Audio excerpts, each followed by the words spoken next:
Panorama group, जो सोचता है वो करता है। आपके अपने सपनों का आशियाना।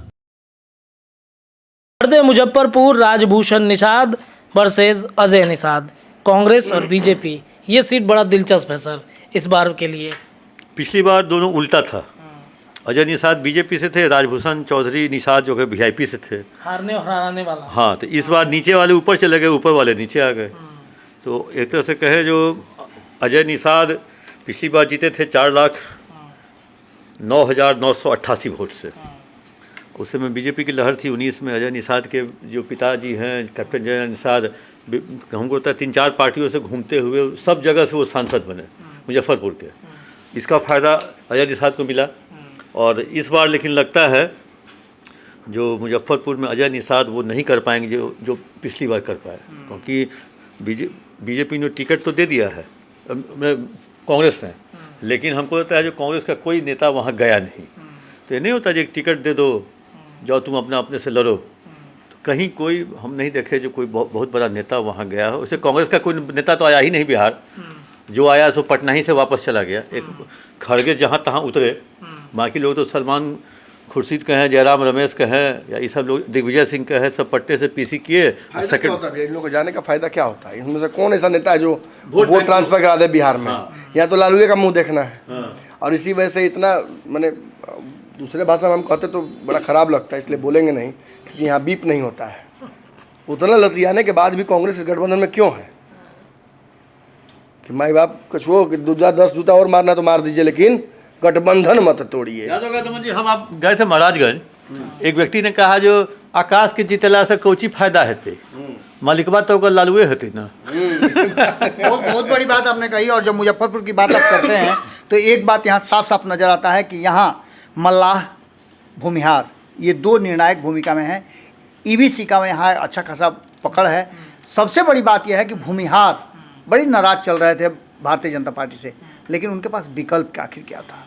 विकल्प था नहीं। तो ऐसी स्थिति में निश्चित रूप से राजभूषण निषाद को ले जाने वाले अजय निषाद, उन्होंने ही बीजेपी में लेकर के उनको आए थे।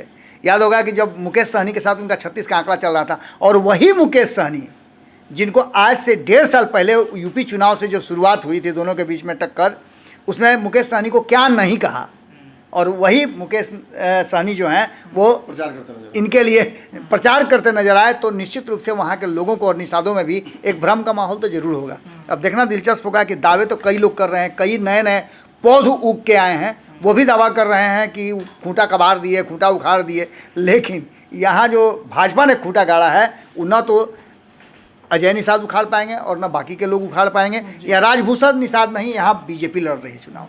यहाँ के चुनाव को टेस्ट मैच की तरह देखिए। टेस्ट मैच में जो टीम पहले बैटिंग करती है, अगर ज़्यादा रन मारती है, पिछली टीम गड़बड़ा जाती है, आधा से कम मारती है, तो फॉलो ऑन करना।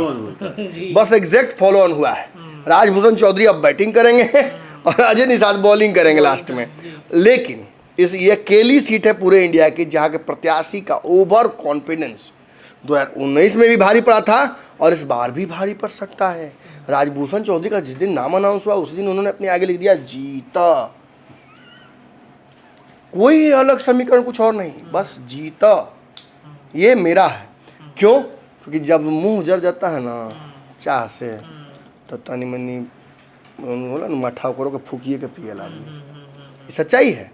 राजभूषण चौधरी यहाँ से जिस तरीके से हारे 2019 में, उनको एक ही चीज़ लगा कि कुछ नहीं चाहिए, बस मोदी जी का हाथ यहाँ होना चाहिए, बीजेपी में जाएंगे तो जीत जाएंगे, एकदम जीत जाएंगे। और मुझे तो ये बात अभी तक समझ में नहीं आई कि जब मुकेश सहनी को एनडीए में लेना ही नहीं था तो अजय निषाद का टिकट क्यों काटा? मुझे क्यों मारा? अजय निषाद बोल रहे होंगे ऐसा क्या पाप हम कर दिए? जब मुकेश सहनी को लेना ही नहीं था इधर, तो फिर हमको क्यों हटा दिया? मेरे खिलाफ ऐसा कौन सा सर्वे था? मैंने अश्विन चौबे का टिकट कट गया मान लेते हैं, तो उजियारपुर का रिपोर्ट बढ़िया था, उनका भी टिकट कटा चाहिए था। अजय निषाद का टिकट क्यों काटा? और यहाँ के मल्लाह 100% वोट करेंगे उनके पक्ष में, यादव 100% वोट करेंगे उनके पक्ष में। यहाँ के सवर्ण सारा गेम चेंज कर दिए। मुजफ्फरपुर एक ऐसी सीट है जहाँ सवर्णों के बिन हरि कृपा तृण नहीं डोला, होगा ही नहीं कुछ। और यहाँ के जो राजभूषण चौधरी ने जीता लिखा था ना, उसमें तो में जो हर्षिकार की दीर्घिकार भैया दीर्घिकार की मात्रा लगा दी, जीती। जो सोचता है वो करता है। अगर ये वीडियो पसंद आई और वह बिहार के राजनीति और बिहारियत से सरोकार रखेनी तो सब्सक्राइब बटन दबा के चैनल के सब्सक्राइब कर ली। ओजे एगो घंटी बा, ओकरा बटन दबा देला से कुल सटीक और मारक खबर रुआ मुफ्त में मिल जाई। अगर रुआ पत्रकारिता के हमनी के नया प्रयोग में सहयोग कर चाहतानी तो ज्वाइन बटन दबा दी। पेटीएम नंबर नोट कर ली 9386816700। धन्यवाद।